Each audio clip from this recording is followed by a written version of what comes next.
And we'd done really well. We'd grown the business without any debt, so we reinvested profits. Simon and I didn't really take much money out of the business because we didn't need to. And it was, very much a culture of we have fun, but we're all in this together. We work hard and we play hard. And then 2008 hit, and it all spiraled out of control very quickly in early 2008 when.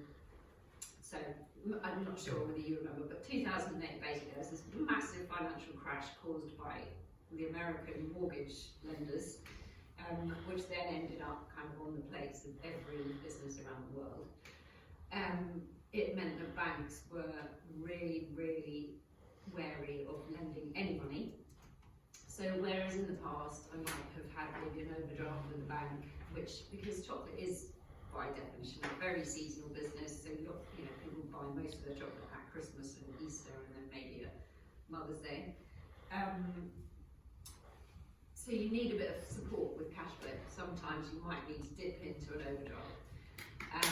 And in early 2008, we had a decent Christmas, but then it snowed, and it snowed up right up until Easter, which meant that nobody came out and bought Easter eggs. It was a really early Easter in March.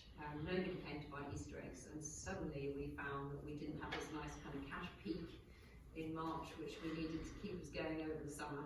And the VAT bill was due, so we needed to pay over all the VAT that we'd collected to HMRC, and I didn't have enough money to pay it.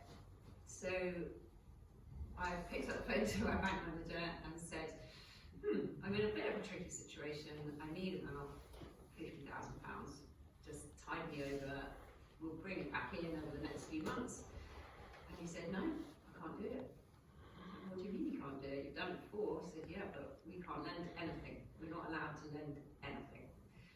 It's like, we're a profitable business. This is ridiculous. Yeah, sorry, but they said all the bank managers had been locked down. They weren't allowed to lend. They had no credit, basically. They weren't allowed to lend. So we were kind of a victim of that whole global situation, but it didn't really matter that it was a global situation. It was impacting us, and we had to deal with it personally.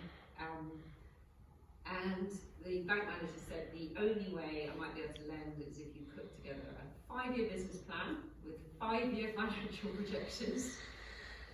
You cut out anything in the business that is not making a profit, and I'll have to present it to my credit committee, and they'll be the ones who decide. So for 3 months, so in the meantime, I had to phone HMRC and basically say, can you help me? I can't pay this. And they said, yes, you can put it on a payment plan where they'll agree. Fortunately, they agreed that we could pay over a number of months, but we had to do the same with every single supplier because we just didn't have the cash anymore. And for 3 months, it's not funny, but in hindsight, we survived. Every single day I woke up thinking, I wonder if we'll survive till the end of the day. And that is a stressful, horrible situation to be in. And after that, I never wanted to be in that situation again. So at the end of the 3 months, well, in the meantime, I presented this 5-year plan to the bank manager, who presented it upwards. And eventually, in June, so this was March with the snowy Easter, in June he came back to me and said, yeah, I've got your loan, you can have your credit. So thank God. And we lived to see another day, and that did keep us going. So yeah, there were bumps, massive bumps in the road, and you do, and I knew nothing about credit crunch and stuff like that. In 2007, it didn't really affect us, but by the end of 2008, I knew everything about managing our cash.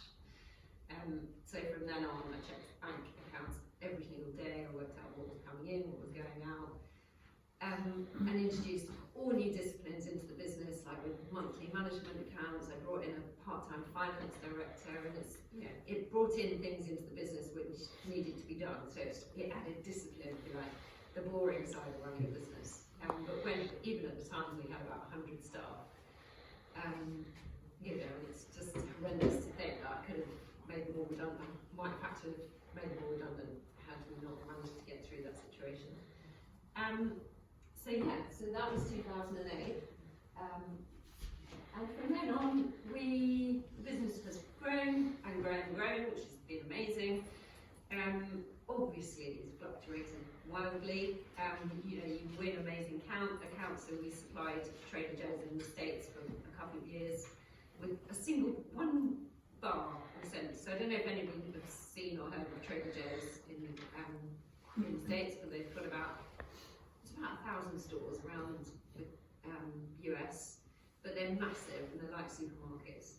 And they used to place an order for this one particular bar, and each order was worth £200,000 for us. And they did that about 6 times a year. So well, this is nice business, it's so easy.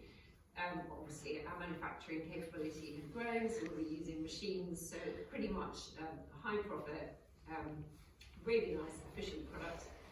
And then COVID hit, and they decided that actually they couldn't take the bar anymore. So I'm like, great, that's a sort of £1.5 million hole in our revenue that we now have to work out, you know, kind of how we deal with that across the rest of the business. So there are massive ups and downs.